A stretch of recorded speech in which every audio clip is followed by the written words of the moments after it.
Iamdejahair here. Today we are going to be going over how to build your clientele if you are a new hairstylist or a new entrepreneur. Hopefully I said entrepreneur right, but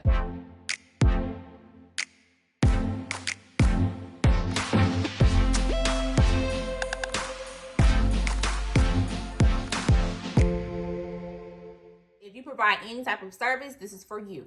Okay, if you are new to the beauty industry, new to a service, this is for you. Make sure you listen to these steps and you apply it, because I guarantee you, you will gain some new clientele. All right, y'all, before we get started, make sure you give us a big thumbs up and make sure you hit that subscribe button. Number one, everybody loves this: free services, discount service. Everybody loves free things. You have to start somewhere. You don't have to always start your business off with a price point starting at $300, $200, $150. Start somewhere. Everybody always start off with something free. Everybody loves free things. You have to give away free things in order to get something in return, or discount it. $25, $50, $15. Do something, whether it's free or discounted, because I guarantee you, if you make a post and say, hey, I want to offer this service to somebody, it's free. I guarantee you, there are many people that are going to comment under that post saying, me, me, me, me, me. We love me's, okay? We love me's. Make sure you are limiting the free services that you offer. Offer 5, offer 3, offer something. But don't just say free services, and you just working, you getting better, and you still charging $0. We don't want that. You have to start somewhere. Your service is not always going to be free, but if you're a new business owner, you have to start somewhere to gain clientele. We also don't want to attract people that only wants free services. We don't want that, because they're only going to come around when you have a sale, when you're offering something free of charge, okay? Number 2, photos. If you pick models, make sure they're photogenic. Make sure they have some type of energy. Make sure they're just not, when you're taking their picture, in their phone doing that. We don't want that. We don't want that. We want somebody that's going to stand up, and swing their hair, okay? Because that's all about the presentation. We want that. People want to see that, okay? We don't want anyone that's just looking boring. You got a free hairdo. You got a $15 hairdo. At least you can do a smile, okay? Okay. Number 3, photos. When you take your photos, make sure there is no clutter in the background. Make sure there is no clutter in the background. We should not see all of your products. We should not see all of your products. We shouldn't see any hair on the floor. We shouldn't see anything. Your background should be neat. It should be clean. When you're a hairstylist, when you're an entrepreneur, we know your section, your station, it gets messy. We know that. We know we get messy when we doing hair and doing services. We know. But just try to clean up as you working, or once you finish your service, you are, just putting it back. Because when you take your pictures, you don't want your people to be distracted by what's on the floor rather than the hairstyle. Because what are you really promoting? The thing about me, I am all about looking at backgrounds. If I see that your background is dirty, I'm scrolling. I don't want to see that. I do not want to see that. I do not want to see that. I don't want to see that. Nobody wants to see that. We want to see your service. We don't want to see other stuff. We don't want that. Are you promoting your products, or are you promoting your dirty floor? Right? So if they can't sit in their seat because you have too much in the background, go to a wall. Go somewhere in a different area and have them stand up. Okay? Just go against the wall. Your wall shouldn't be that dirty. It might, but it's better than, just having clutter everywhere. We don't want that. We don't want that. So just take them to a wall, have them stand up, tell them what to do, because they might not know. This might be their first install. This might be their first service. They might not know what to do, but just direct them, train them.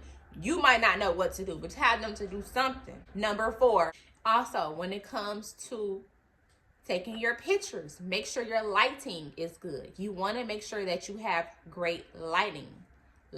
Get you a ring light, okay? If you can't get a ring light, make sure that the place that you're working in has great lighting.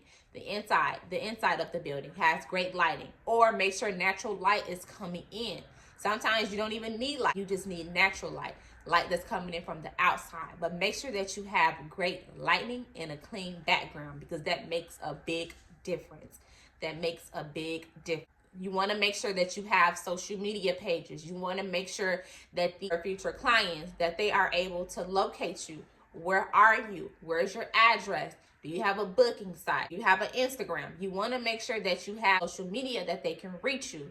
Now, on your social media pages, for example, Instagram, you want to make sure that your page is branded about 2 to 3 colors that represents your brand, and you want to incorporate that onto your page. Make sure that your highlights that's on Instagram, that they match, that they're your logo's brand colors.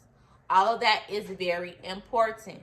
All of that is very important. Another tip is to walk up to people.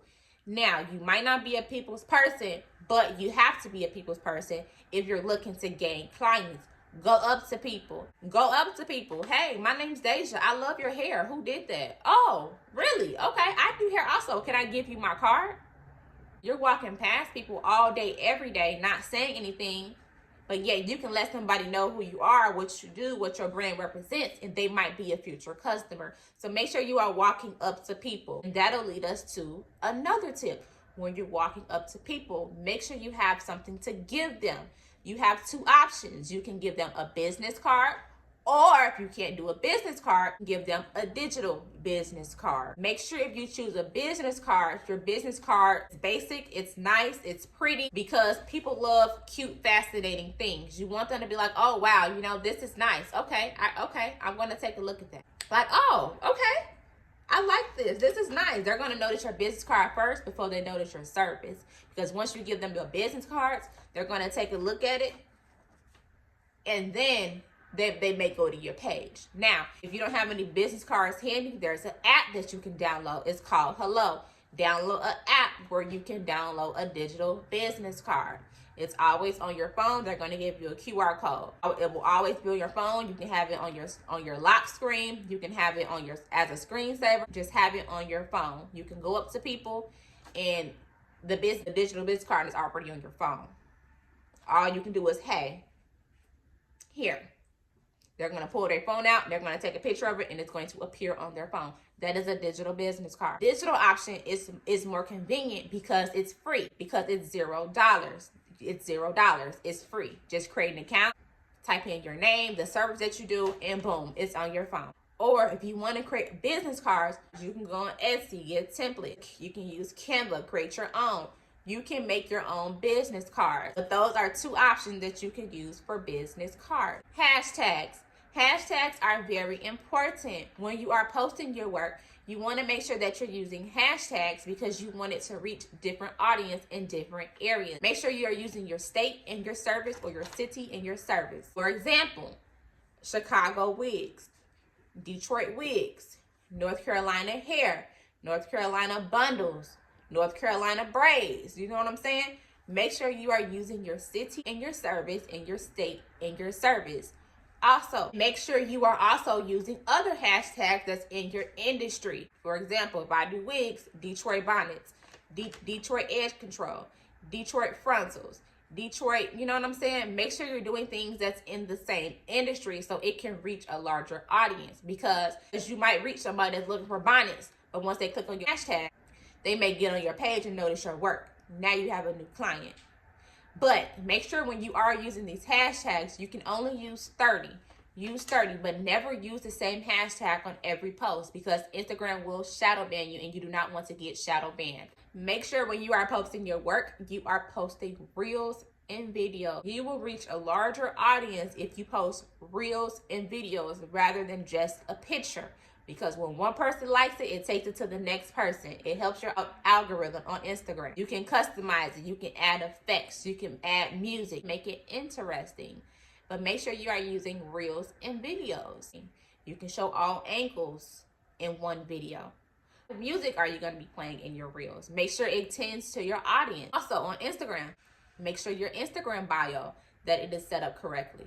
Make sure your name is up there. Make sure your website is up there. Make sure you're letting them know the type of services that you provide, your time frame. You want to make sure that you're adding every detail, so once they read your bio, they know the pictures that they're going to see underneath.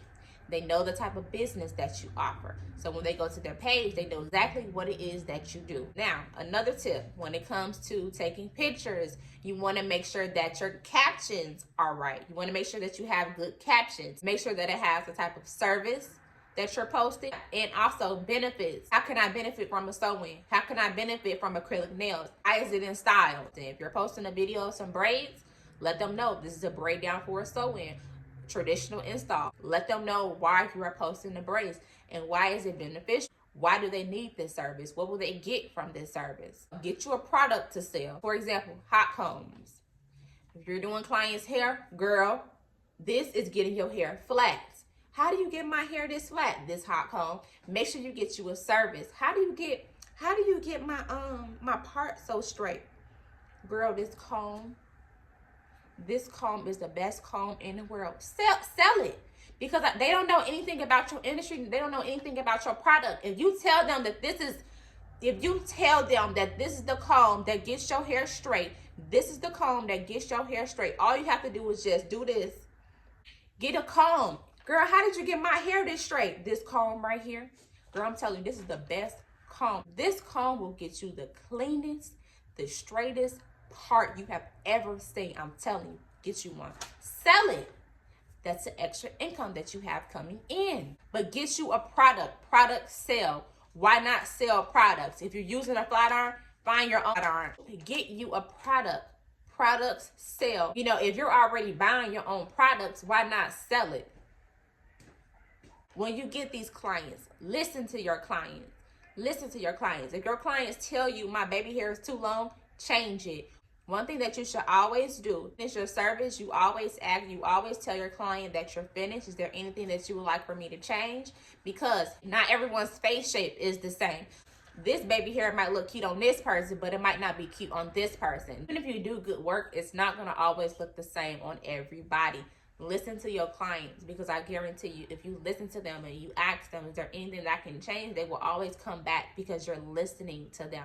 Listening to them and you're fixing what they don't like. Okay? Make sure you have a booking site. Where are these people booking their appointments? Are you DM only or are you Acuity? Where are these people booking their services? Make sure that you have a booking site.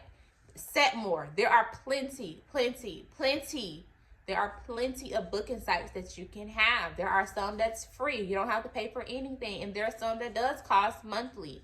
But make sure you have a booking site for your client. There's another tip. This tip is very important. Figure out your time frame. If you're offering a service, for example, let's say you're offering wig installs, okay? Do you offer washes? Okay, well, I know it takes me 30 minutes for a wash, okay? Now, you have to braid the client's hair down, okay? That can take 15 to 30 minutes depending on, you know, the client, how thick their hair is, how thin their hair is. Do they have curly hair? Do they have straight hair? Let's just say that's 30 minutes, okay? No matter the texture, no matter the hair, that's 30 minutes. So far, you're at an hour, okay? Now you have to do the actual install. Well, the install takes 30 minutes. That's an hour and a half. Now, you might need a 15-minute break after that. So therefore, you have to make sure that you're setting your appointments an hour and 45 minutes apart. No one wants to sit in the shop for 8 hours. No one wants to sit in the shop for 8 hours. We work 8-hour shifts every single day. Why do we want to have an 8-hour hairstyle? We want to be in, we want to be out. Clients do not like waiting. You're charging them $15 if they're late, but yet you're late and you're not giving them no money off. You're just saying, oh, I'm sorry, boo, for being late. We don't like that and we don't appreciate that. So make sure that your time frame is accurate. If you're going to be late, make sure you are communicating that with your clients. Hey, boo, I'm sorry, I'm running 15 minutes late. Is that okay with you? That is still within the grace period. Okay, because they still might be on their way, right? Right. Make sure that your price matches your work. Make sure that your prices match your work. If your work is not that good, you shouldn't be charging $600. Make sure your prices match your work. You can always increase later on. Start low, because the more clients that you get, you're going to get better. Therefore, you can start going up on your prices, but make sure that your price matches your work. Another tip, make sure you're writing out a plan. What are the goals that you want to meet? This week, I want to do 3 sew-ins. Okay, what is it going to take for me to get these 3 sew-ins? What are the prices of these 3 sew-ins? How am I going to get these customers so I can get these 3 sew-ins? Once I get the money, what am I going to do with that money? Make sure you are writing out your goals.